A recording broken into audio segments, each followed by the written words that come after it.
Hey everyone, it's Tammy, and yep, I'm in my robe. I'm just taking it easy today. If this is your first time watching, thank you very much for being here. Listen in, let me know what your thoughts are. Please subscribe and share this channel. It is a way of talking about health and wellness from a perspective that isn't commonly discussed. And I firmly believe in what I do, arguably believe in what I do. So that's really what this entire channel is about. It's also about what's on my website, which is synergessence.com.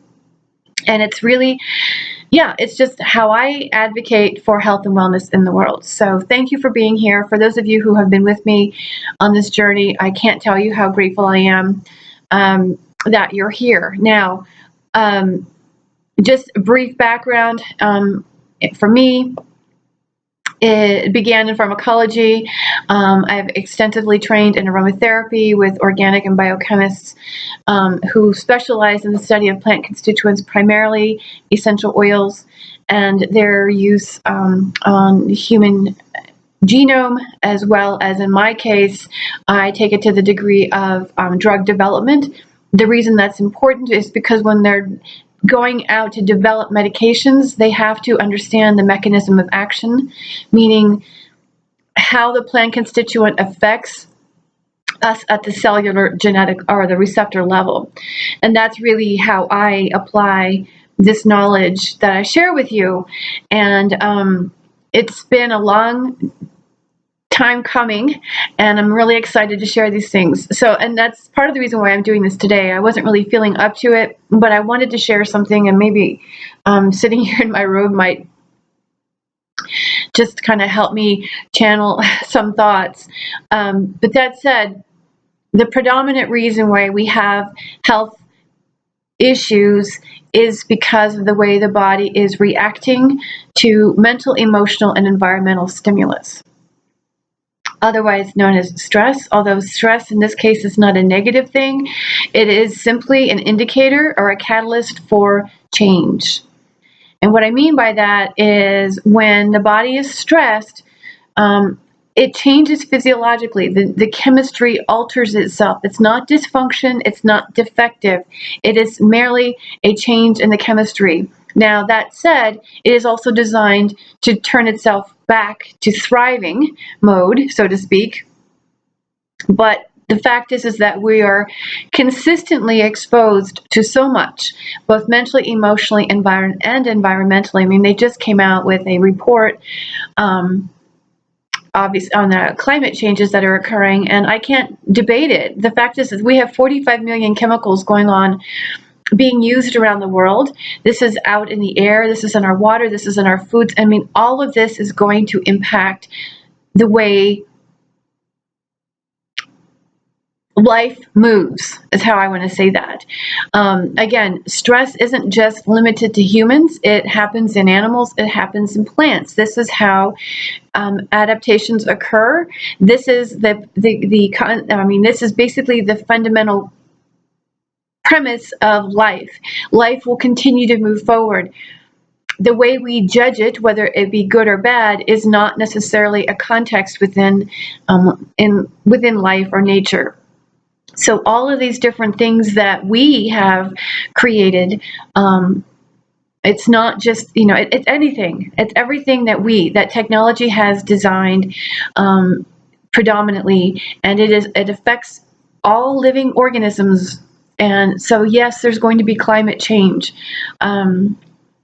We can't be pointing fingers. We just have to take a collective responsibility, because that change is what alters the way the system functions, and therefore the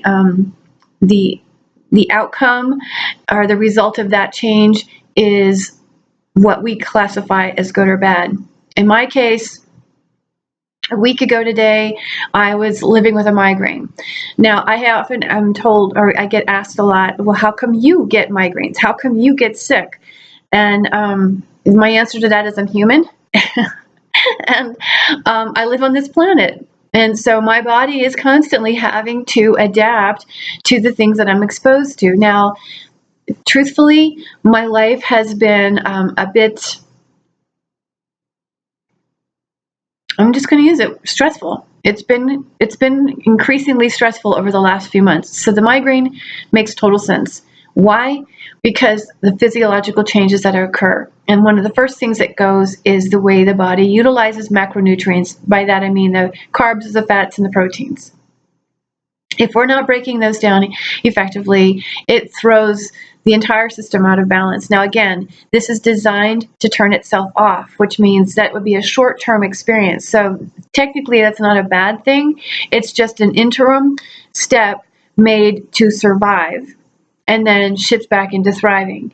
But when it's ongoing, chronic, and again, even though we may do everything we want to relieve mental and emotional distress, there's still environmental distress. And so that said, the combination of chronic stress consistently disrupts the way the body breaks down and its inability to actually fully assimilate these macronutrients. That said, the chemistry is altered. Again, it's not that I'm too low in one and too high in another, it's just altered. In this case, migraine set in, and I should have realized at that point that I was going to get this cold. The reason I say that, and this is the point to this entire video, is that there's a relationship between serotonin and acetylcholine in the gut. And when the body is stressed, acetylcholine is used to activate the autonomic nervous system. So therefore, there's more of it being used in the stress response and not so much in the bowels. And it's necessary in the bowels because acetylcholine is an important chemical in the release of immunoglobulin A, or IgA, more specifically in the gut. There is a dynamic that occurs between those two that it's required, its presence is required in order to release the IgA. If it's not there, we are more susceptible to colds and flus because the IgA is what is our first response to the viruses and bacteria.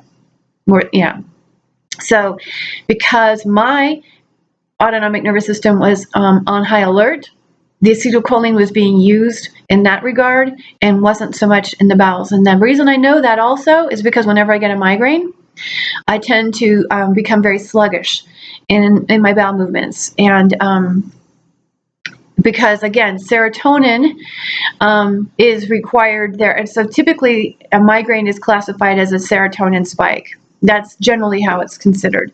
And that means there's more serotonin in the brain and not so much in the gut. And when there's not enough serotonin in the gut, we tend to slow down. This is also indicative of IBS. So the lower serotonin levels in the gut slows the bowel movements down. Too much serotonin in the gut increases the how fast it goes. So again, but that regulation involves acetylcholine. And so I'm trying to explain this in a very simplified manner so that we can all understand that neurochemistry, for as much as we know it to be in the brain, also is very important in the gut.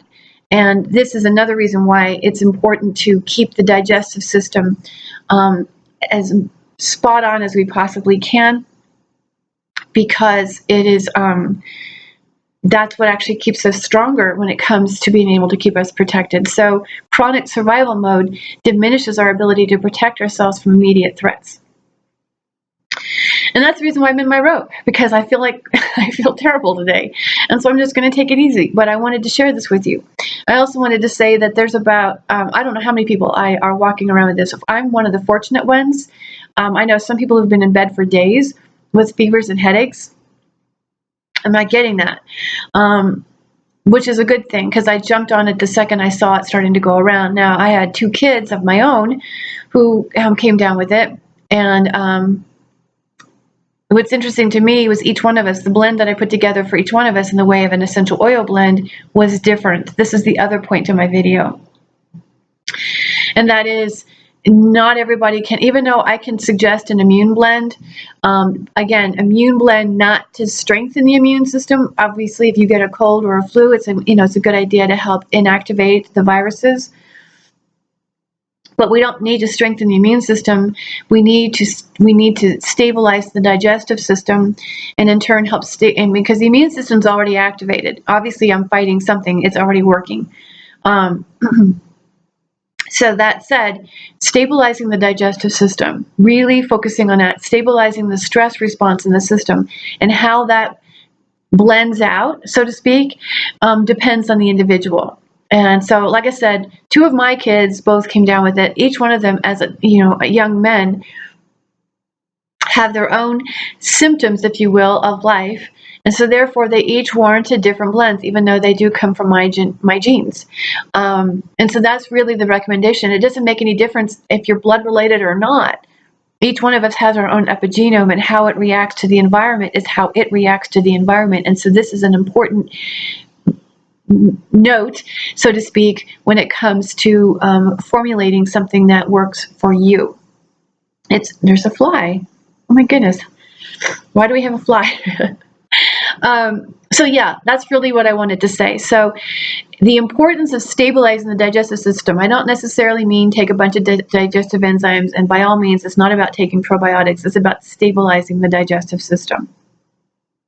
Probiotics is not going to, yes, it might help improve the way you combat, but again, it also accelerates it stimulates the immune system, and this is not recommended for anybody who's living with significant skin issues like eczema and psoriasis.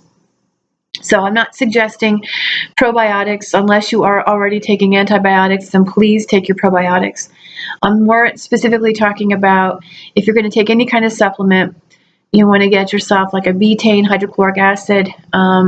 That's really very beneficial for helping to stabilize the microbiome.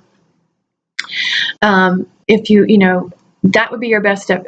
Obviously, digestive enzymes do help, but they're not necessarily the be-all, end-all. I would suggest, if anything, like I said, the hydrochloric acid, the betaine hydrochloric acid, I would recommend bone broth, ginger root. These things are very good for helping to stabilize the bowels and the whole gut. And then as far as assimilation and relieving stress at the cellular level, that is going to take an essential oil blend. Pardon me. So that would be what I would recommend. And again, individuality is extremely important, because how your body responds is how it responds. So let me know if you have any questions. Tell me at synergessence.com. I get happy to answer some general questions there. I don't want to get into specifics. If you're interested in more specifics for yourself, please visit synergessence.com. My services tab, you can contact, there's a contact form there. You can let me know. It doesn't cost a lot to consult with me. And truthfully, the blends don't cost a lot either. So if that's a direction you want to go with me. I also invite you to follow me on Instagram and Twitter at TammyDavis8, and also on my Facebook page, Synergessence. And that link is in the description box below, as they all are. All right. Thanks, you guys. I appreciate you. Hope you had a really great Thanksgiving if you're here in the United States. And I don't even know what to say anymore. What's politically correct? Merry Christmas. Happy seasons of light. Happy holidays. It's about ready to be Hanukkah. Happy Hanukkah in a couple weeks.